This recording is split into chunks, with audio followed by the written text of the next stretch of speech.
Cerebral പാൾസിയെ തോൽപ്പിച്ച് 12 വർഷത്തെ പരിശ്രമത്തിലൂടെ സ്വന്തം സിനിമയെന്ന സ്വപ്നം വെള്ളിത്തിരയിലെത്തിച്ച ഒരു മലയാളി സംവിധായകൻ രാകേഷ് കൃഷ്ണൻ കൂരമ്പാല. കളമ 24 എന്ന നവംബർ 29 റിലീസായ ചിത്രം വൻ വീഴ്ചകളിലും ആത്മവിശ്വാസം കൈവെടിയാത്ത ഒരു ഭിന്നശേഷിക്കാരന്റെ വിജയം കൂടിയാണ്.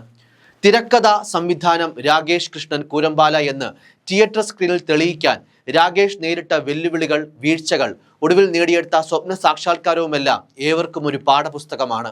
ഒട്ടും എളുപ്പമായിരുന്നില്ല സെറിബ്രൽ പാൾസി എന്ന രോഗത്തോട് പടപൊരുതി സ്വപ്നത്തിന് പിന്നാലെ കുതിച്ച ഈ മലയാളിയുടെ യാത്ര. കോളേജ് വിദ്യാർത്ഥിയായിരിക്കുമ്പോൾ തന്നെ ആൽബങ്ങളും ചെറിയ സിനിമകളും സംവിധാനം ചെയ്ത പരിചയമാണ് 1.5 മണിക്കൂർ ദൈർഘ്യമുള്ള സസ്പെൻസ് ത്രില്ലർ സംവിധാനം ചെയ്യാൻ പ്രാപ്തനാക്കിയത്. ജോണി വാക്കർ എന്ന മമ്മൂട്ടി ചിത്രമാണ് തന്റെ സിനിമാ സ്വപ്നങ്ങൾക്ക് പ്രചോദനമായതെന്നും ഈ 35-കാരൻ പറയുന്നു. പലരും തന്നെ കൊണ്ട് സിനിമ സംവിധാനം ചെയ്യാൻ കഴിയില്ല എന്ന് നിരാശപ്പെടുത്തിയപ്പോഴും കളിയാക്കിയപ്പോഴും വിട്ടുകൊടുക്കാൻ രാകേഷ് തയ്യാറായില്ല. എങ്ങനെ സിനിമയെന്ന സ്വപ്നം നിറവേറ്റാമെന്ന് സുഹൃത്തുക്കളുമായി കൂടിയാലോചിച്ചു. ലോൺ എടുത്ത് ക്യാമറയും മറ്റാവശ്യമായ സാമഗ്രികളും വാങ്ങി. അങ്ങനെ സിനിമാ ഷൂട്ടിങ്ങിന് ആവശ്യമായ ഉപകരണങ്ങൾ സ്വന്തമാക്കി. പ്രീ പ്രൊഡക്ഷൻ ആവശ്യമായ പണം CMK പ്രൊഡക്ഷൻസ് എന്ന കമ്പനിയും രാകേഷിന്റെ സ്വന്തം പ്രൊഡക്ഷൻ കമ്പനിയായ സിനി ഹൗസ് മീഡിയയും ചേർന്ന് കണ്ടെത്തി. രാകേഷിന്റെ ഉറ്റ സുഹൃത്ത് തന്നെയാണ് സിനിമയിലെ മുഖ്യവേഷങ്ങളിൽ ഒന്ന് കൈകാര്യം ചെയ്തിരിക്കുന്നത്. സിനിമയെന്ന യാത്രയിലുടനീളം താൻ നേരിട്ട മറക്കാനാവാത്ത നല്ലതും മോശവുമായ അനുഭവങ്ങൾ നിരവധിയാണെന്നും രാകേഷ് പറയുന്നു. ബസ് സ്റ്റാൻഡിൽ പട്ടിണി കൊണ്ട് വിശന്നു വലഞ്ഞ സമയത്ത് ഷർട്ടൂരി അവിടെയുള്ളവരോട് പണം യാചിച്ച നിമിഷങ്ങളും, അതുപോലെ തന്നെ ഈ ജീവിതം വേണ്ടായിരുന്നു എന്ന് ചിന്തിച്ച നിമിഷങ്ങളിലൂടെയും കടന്നു പോയിട്ടുണ്ടെന്ന് പല ഇന്റർവ്യൂകളിലും താൻ നേരിട്ട പ്രതിസന്ധികളെ പറ്റി രാകേഷ് വാചാലനാകുന്നുണ്ട്.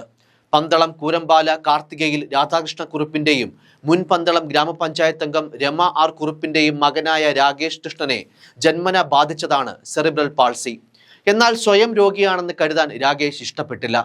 കുഞ്ഞുനാളിൽ കൂടെ കൂടിയ സിനിമാ പ്രേമം പ്രായമേറുന്നതിനനുസരിച്ച് വളർന്നുകൊണ്ടേയിരുന്നു. തന്നെ കൊണ്ടാകുമോ എന്നുള്ള ചിന്ത മനസ്സിനെ തളർത്തിയില്ല.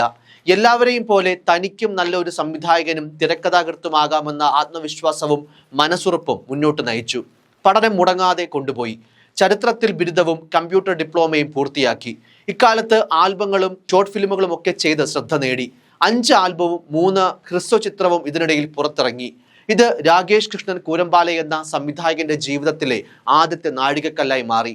അമ്മയാണ് ജീവിതത്തിലെ ഏറ്റവും വലിയ പിന്തുണയും മോട്ടിവേഷനുമെന്ന് രാകേഷ് പറയുമ്പോൾ, ഇതുപോലെയുള്ള കുഞ്ഞുങ്ങളെ വീട്ടിൽ അടച്ചുപൂട്ടി വളർത്തരുതെന്നും അവരുടെ സ്വപ്നങ്ങൾക്ക് പിന്നാലെ പോകാൻ കരുത്ത് നൽകണമെന്നും അമ്മയും പറയുന്നു. സിനിമയിലെ അഭിനേതാക്കൾ, ക്യാമറ, എഡിറ്റിംഗ് എന്ന് തുടങ്ങി സകല മേഖലകളിലും പുതുമുഖങ്ങളാണ്. രാകേഷ് എന്ന തങ്ങളുടെ സംവിധായകനുള്ള അവരുടെ വിശ്വാസവും വാക്കുകളിൽ പ്രകടമാണ്.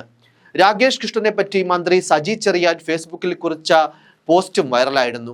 തന്നെ കാണാനെത്തിയ രാകേഷിന് സാംസ്കാരിക വകുപ്പിന്റെ എല്ലാ പിന്തുണയും നൽകിയതിനൊപ്പം സിനിമ പ്രേക്ഷകരിലേക്ക് എത്തുന്ന വിവരം പത്രസമ്മേളനത്തിലൂടെ അറിയിക്കുകയും ചെയ്തിരുന്നു. എന്തായാലും രാകേഷിന്റെ കളമ 24ന്റെ പ്രേക്ഷക വിധി എന്ത് തന്നെയായാലും, എങ്ങനെ പരിണമിച്ചാലും അദ്ദേഹം ജീവിതത്തിൽ വിജയിച്ചു കഴിഞ്ഞിരിക്കുന്നു. രാകേഷിന്റെ മാത്രമല്ല, രാകേഷിനൊപ്പം നിന്ന സുഹൃത്തുക്കളുടെയും മുതൽ മുടക്ക് നടത്തിയ സഹനിർമ്മാണ കമ്പനിയുടെയും തളരുമ്പോൾ കരുത്തേകിയ മാതാപിതാക്കളുടെയും കൂടി വിജയമാണ് ഈ ചിത്രം. കമന്റ് ബോക്സിലും ഈ ചിത്രം ഇദ്ദേഹത്തിനായി ഞാൻ കാണാൻ പോകുമെന്ന് തുടങ്ങി മലയാളികളുടെ പോസിറ്റീവ് കമന്റുകളാണ് നിറയുന്നത്. 24 മണിക്കൂറിനുള്ളിൽ നടക്കുന്ന സംഭവ വികാസങ്ങൾ പറയുന്ന സസ്പെൻസ് ത്രില്ലറാണ് സിനിമ. എന്തായാലും രാകേഷിന്റെ ജീവിതം ഒരു മാതൃകയാണ്. എല്ലാം ഉണ്ടായിട്ടും സമയമില്ല, തന്നെ കൊണ്ട് കഴിയില്ല എന്ന് കരുതി ജീവിത സ്വപ്നങ്ങൾ പാതിവഴിയിൽ ഉപേക്ഷിച്ചവർക്കും അതുപോലെ ലക്ഷ്യങ്ങൾ മാറ്റിവെച്ചവരുമൊക്കെ കണ്ടുപഠിക്കേണ്ട മാതൃക. News desk, focus news TV.